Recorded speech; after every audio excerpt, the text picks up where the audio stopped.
Mr. Bradley here, reading chapter 1 of Ghost by Jason Reynolds. So let's take a look inside.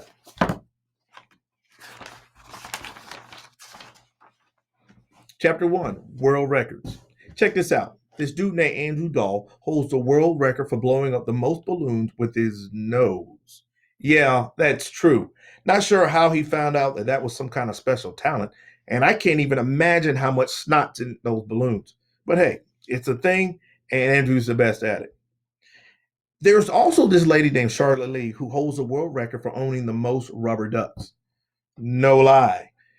Here's what's weird about it. Why would you even want one rubber duck, let alone 5,631 of them? I mean, come on. And me? Well, I probably know the most about the world records. Okay? That, and also for eating the most sunflower seeds.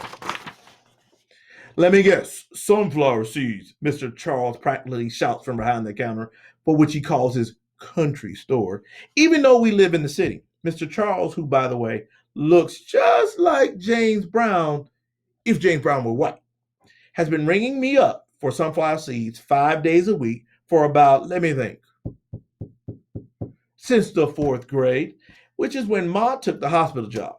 So for about 3 years now. He's also hard of hearing, which when my mom used to say this, I always thought she was saying harder hearing, which made no sense to me at all. I don't know why she just didn't say almost deaf.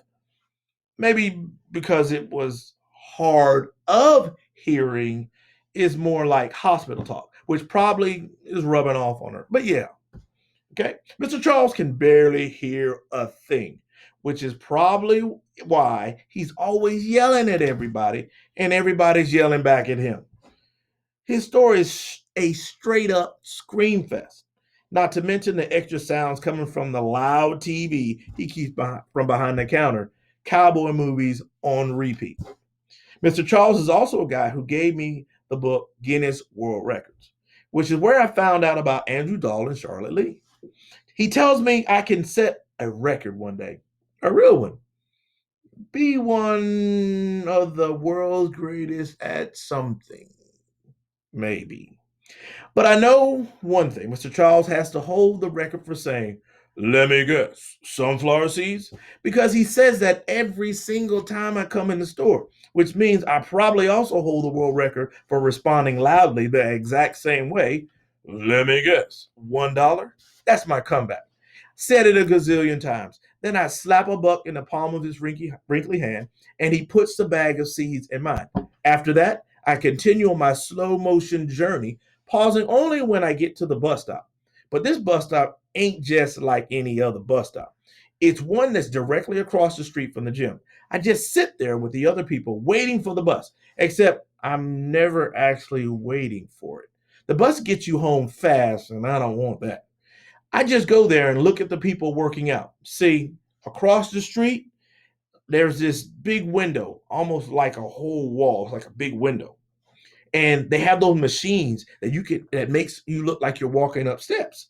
So everybody is facing the bus stop looking all crazy like they're about to pass out. Trust me, there ain't nothing funnier than watching that.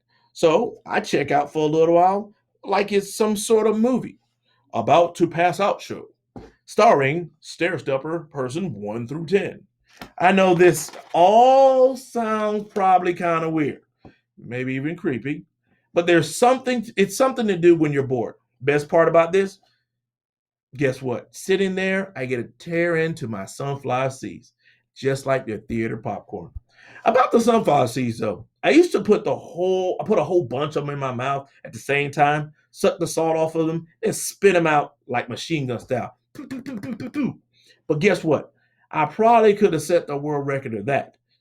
But I've matured. Now I just take my time moving them around, positioning them for the perfect bite to open the shell, then carefully separating the seed from it with my tongue. And then at that time, here's the hard part, keeping the little seed safe in a safe place between my teeth and my tongue. I spit the shells out, and finally, after that, I chew the seed up. I'm like a master at it. Even though, honestly, sunflower seeds don't taste like anything, I'm not really sure they're really worth all the hassle, but I like the process. My dad used to eat sunflower seeds too. That's where I got it from. But he used to chew the whole thing up, the shells, the seed, everything, just devour it like some kind of beast. When I was really young, I used to ask him if a sunflower was going to grow inside of him since he ate the seed so much. He was always watching some kind of game like football or basketball. He turned to me just for a second, just long enough not to miss a play, and he'd say, "Sunflowers are all in me, kid." Then he shake the seeds in his hand like it's dice before throwing some in a bunch, and throwing a bunch in his mouth. Then he chomped down on them with his grill and eat them. But let me tell you, my dad wasn't lying. Wasn't no sunflowers growing in him. Couldn't have been. I don't know a whole lot about sunflowers, but I know they're pretty and the girls like them. And I know the word sunflower is made up of two good words. And that man ain't got no two good words in him or anything any girl would like because girls don't like men who try to shoot them and their son. And that's the kind of man he was. It was like 3 years ago, my dad lost it when the liquor made him meaner than ever. Every other night, he would become a different person, like he morphed into someone crazy. But this one night, my mother decided to fight back. This one night, everything went worse. I had my head sandwiched between the mattress and the pillow, something I got kind of used to doing when I heard my parents always getting into it. When my mom crashed in the door, "We gotta go," she said, yanking the covers off the bed. And when I didn't move fast enough, she yelled, "Come on!" Next thing I knew, she was dragging me down the hallway, my feet tripping over themselves. And that's when I looked back and I saw my dad staggering from the bedroom with his lips bloody and a pistol in his hand. "Don't make me do this, Terry," he angrily begged. But me and my mom kept rolling. The sound of the gun cocking, the sound of the door unlocking.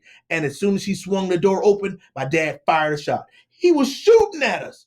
My dad was actually shooting at us, his wife and his boy. I didn't even look to see what he hit, mainly because I was scared it was going to be me or Ma.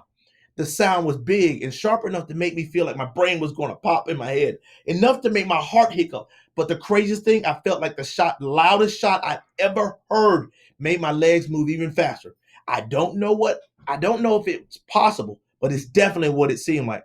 My mom and I kept running down the staircase into the street, breaking the darkness with death chasing behind us. We ran and ran and ran until we finally came to Mr. Charles' store, which luckily stays open 24/7. Got to stop here. I'll see you guys tomorrow.